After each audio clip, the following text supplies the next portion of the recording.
What's up, guys? Quantric02 here with another edition of What's New.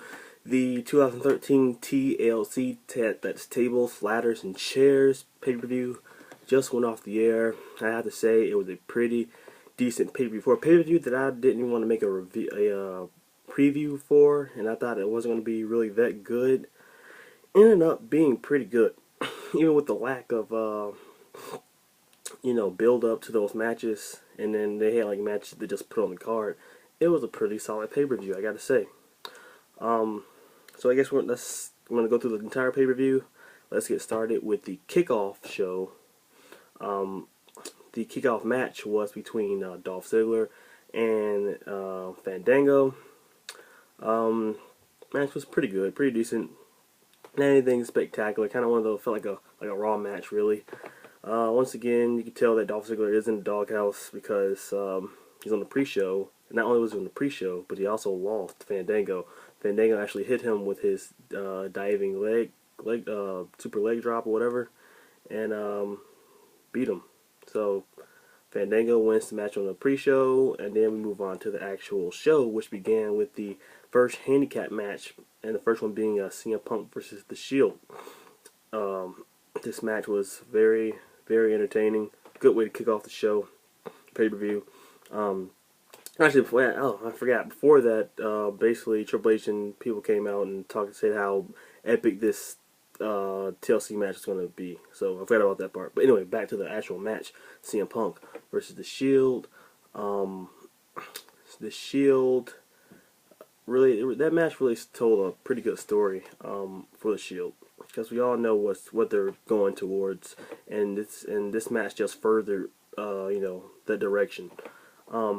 So CM Punk, it was CM Punk versus The Shield, and they were able to tag in and out. Where CM Punk obviously had no partner to tag in and out with, so it was just him. It was a lot of back and forth between Punk and The Shield, a lot of tagging in and out. But the big part of the match happened when Roman Reigns was in the matchup, and he went for a spear towards Punk. He's gonna spear Punk through the announcer's table. Punk sidestepped, and then Roman Reigns just flew over the announce table, and he was selling his eye injury like he was hurt, like his eye was hurting or something. So he sold that eye injury, tagged in Seth Rollins and Punk went at it for a while. Then Dean Ambrose, and they had the doctor outside checking on Roman Reigns, trying to see what was wrong with his eye. But towards the end, CM Punk was going to hit a GTS on Dean Ambrose. He reversed it, and then Ambrose threw him at Seth Rollins. He put Seth Rollins up, hit him with the GTS, and then went for the GTS again on Dean Ambrose. Dean Ambrose countered, and then Roman Reigns actually came back in and tried to spear Punk, but accidentally speared Dean Ambrose because of his eye, and he couldn't see. Basically his vision was impaired, so he couldn't see.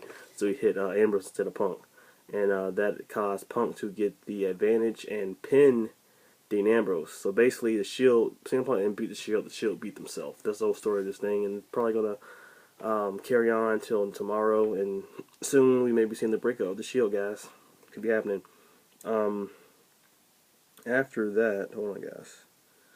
The next match. My phone's being slow. The next match was a Divas match. It was the match between AJ Lee versus Natalya for the WWE Divas Championship. Actually, with a pretty solid match. They gave this match time. With all the news that's been coming out of AJ Lee, being in hot war with the WWE, I really didn't think this match was going to go on that long, and I really didn't see AJ Lee coming out on top. So AJ Lee actually pinned and beat Natalya, which, I mean, before the night I wouldn't thought that was going to be surprising, but I really thought that AJ Lee was in trouble. I don't know, maybe her punishment is coming later, or maybe they're going to just put this whole thing under the bridge and move on. I don't know. But anyway, Natalya goes for the sharpshooter, and AJ pins her before she, locks it in all the way.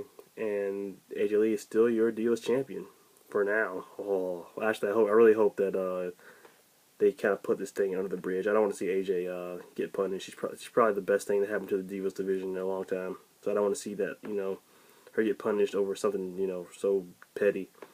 The next match was the Intercontinental Championship match between Damian Sandow and the Intercontinental Champion Biggie Langston. Pretty solid matchup. And Biggie Langston is definitely going to be a big star in 2014, man. Oh man, he's just freaking awesome. I love everything he does is just so intense. Damian Sandow is pretty good too. Damian Sandow, he's his aggressive nature. But in the end, there was a lot of times in that matchup where Damian Sandow was reversing the beginning, and I was like, well, man, I haven't tried to reverse this thing. But eventually, he hit the whole train attack, and then he hit the big ending. 1, 2, 3. Biggie Langston is still your Intercontinental Champion. After that, we had probably my favorite match of the night. One of my favorite matches of the night, definitely. Probably either one or two of my favorite matches. It is the Fatal 4-Way. Let me see. The Fatal 4-Way Elimination Tag Team match for the WWE Tag Team Championships. So it was Cody Rhodes and Goldust, the Rhodes Brothers, or Rhodes Dynasty, whatever. What are their names? It was Big Show and Rey Mysterio, and it was I really can't believe I can't even think of Rybaxel, whatever their freaking name is, Curtis Axel and Ryback. Then it was the Real Americans, Antonio Cesaro and Jack Swagger. This match was absolutely freaking awesome. I mean, my God. In the first couple minutes of the matchup, Rybaxel kind of eliminated. Who cares? All right, they're gone, whatever. Well, after that, that's when the match kicks up. When what's his name? The Real Americans get in there. Antonio Cesaro and the Rhodes Brothers go at it, and I'm telling you, Goldust is a freaking beast. Goldust is as good. No, I think he is better than what he was in his freaking prime when he was, back in the day when he was young. Goldust has improved so much, man, over since he's been gone. I mean, I can't even explain. He's doing crazy stuff like Hurricane Runs and sunset flips and springboards and everything. I never seen Goldust do this stuff ever. But now he's better than he's ever been in his entire career, and that's freaking awesome. So yeah, it ended up coming down to Royal Americans got eliminated and came down to Rey Mysterio and the Rhodes Brothers. It was just back and forth, man, between these guys. Rey Mysterio and Cody Rhodes won it at the end. It was amazing. I can try to explain all these spots, but it's not even worth it. You just have to see it to believe it. This was a 5-star matchup. If you're going to see any match on this card, go watch that one. It was amazing. In the end, the Rhodes Brothers retained the WWE Tag Team Championships. Next was Brodus Clay versus R-Truth. This one told a really good story. It was a pretty decent matchup. It basically had Brodus Clay beating the living hell out of R-Truth. Tenzai telling him you need to end this matchup. You got him one, and then Brodus Clay, I'm a freaking main event player, man. I'm a main event player, and it ended up costing him. He basically told Tenzai that he was better than him. So Tenzai and Funk Doctors left, and R-Truth got the roll up. And now they're gonna, I guess, Brodus Clay will be turning heel soon, which is a pretty good story. I really enjoyed that little matchup. Next was Kofi Kingston versus The Miz. They kind of teased this on the kickoff show that they're going to have a match, and they had a match. It was supposed to be a no disqualification match, but the thing is, they didn't use any weapons. They didn't use anything. No weapons were used in that matchup. All they did was go to the outside and fight. Even with that, though, I gotta say, it was an okay matchup. It wasn't a bad match. It wasn't, the most amazing match, but the best thing came from the match is that Kofi Kingston finally beat The Miz. Yes! So, the Kofi Kingston wins that matchup. Next, we have Daniel Bryan versus the Wyatts. Great match. Probably the third best match of the night. Daniel Bryan, everyone knows he's amazing. And the Wyatt, the Luke Harper and Ed Rowan, they did their thing. And then it really told a story because, I gotta say, Bray Wyatt, man, he's just so amazing. He's just talking. It kind of reminded me of an end of a movie. Like, you need to join me. I could save you, Daniel Bryan. He's like talking to him, trying to get him to join the Wyatts. And Daniel Bryan refused to do that. He has that freaking weird, creepy crab walking in it. It's just freaking creepy. He did that in the matchup. But then in the end, Daniel Bryan had the Wyatts beat until Eric Rowan and Luke Harper got eliminated for the matchup, basically. And it was down to Bray Wyatt and Daniel Bryan. But in the end, Daniel Bryan, Bray Wyatt makes a huge counter that gets him into the Sister Abigail.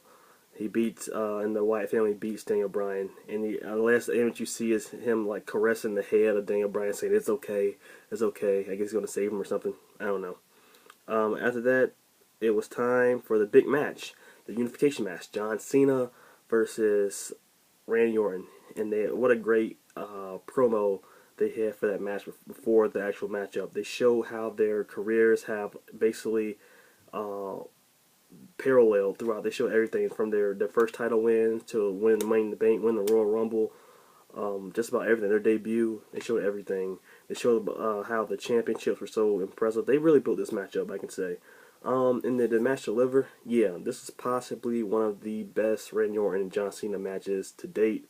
It's up there with their I Quit match from 2009. Man, there's a lot of great spots in this matchup, from powerbomb counters. There was one spot where Cena was hanging from the belt, and Randy just smacked him in the back with a chair. He beat him. Randy Orton beat him in the head with a microphone. Cena hit him with a steel steps. Hit Randy Orton with steel steps. A lot of crazy stuff in this matchup. It was one point where after he hit him, I don't know what happened. I think John Cena fell off the ladder, and then Randy Orton hit him with the RKO. That was pretty cool. A lot of great back and forth. They had wrestling, actually wrestling in this match too. It just wasn't just weapons too. It was actually a lot of wrestling in this match as well. So it was the best of both worlds. But the end came when it kind of reminded me of the I Quit match, because Randy Orton went under under the actual, what is it? The like little the protection padding, like under the, you know what I'm talking about. He went under there. He got some handcuffed Cena to the ropes, and was going to climb and get the titles. But Cena was smart enough to actually unscrew the ring and go up and climb the ladder. And I thought this was the end, because Cena hit him in the head with the little metal ring from the ring post. He hit him with that. And he hit him with it again, and I thought Randy Orton was going to fall off, and he did fall off. Cena was going to win, but then Randy Orton went behind, and John Cena's hand is still handcuffed to the ropes. So what Randy Orton does is pulls John Cena off the ladder, and he falls into the table that was set up in the corner. Now the table wasn't it didn't break. I think it was kind of a botch, because the ladder actually went in a completely different direction, so Cena couldn't really get the momentum to jump into the table. But it kind of looked like he kind of got knocked out. Like he just like smacked the table, like bam, and he was out from right there. So John Cena's knocked out. Randy Orton goes up, climbs the ladder, takes his sweet time, just like at the Money in the Bank pay-per-view, and pulls that thing down. And now Randy Orton is as they're calling it, the WWE World Heavyweight Champion. That is the official name for the title now. He comes out with both of those titles, holds them up. The McMahons come out and Triple H, and they celebrate. So thank God Randy Orton won the titles. Anyway, pretty solid pay-per-view. I would give this pay-per-view a 3.5 out of 5. Probably could have got higher if there was more build-up towards the other matches, but the matches were very, very solid. This is a very solid pay-per-view. Wasn't disappointing. Probably the best pay-per-view of the last, 4 or 5 pay-per-views. This one was pretty darn good. It was a great way to, to go into the new year. So did you see the pay-per-view? What did you think of it? Was TLC worth the $60 that you may have paid or may have not paid? Or did the show suck? Did you think it was underwhelming at all? Leave your comments below. Subscribe, rate.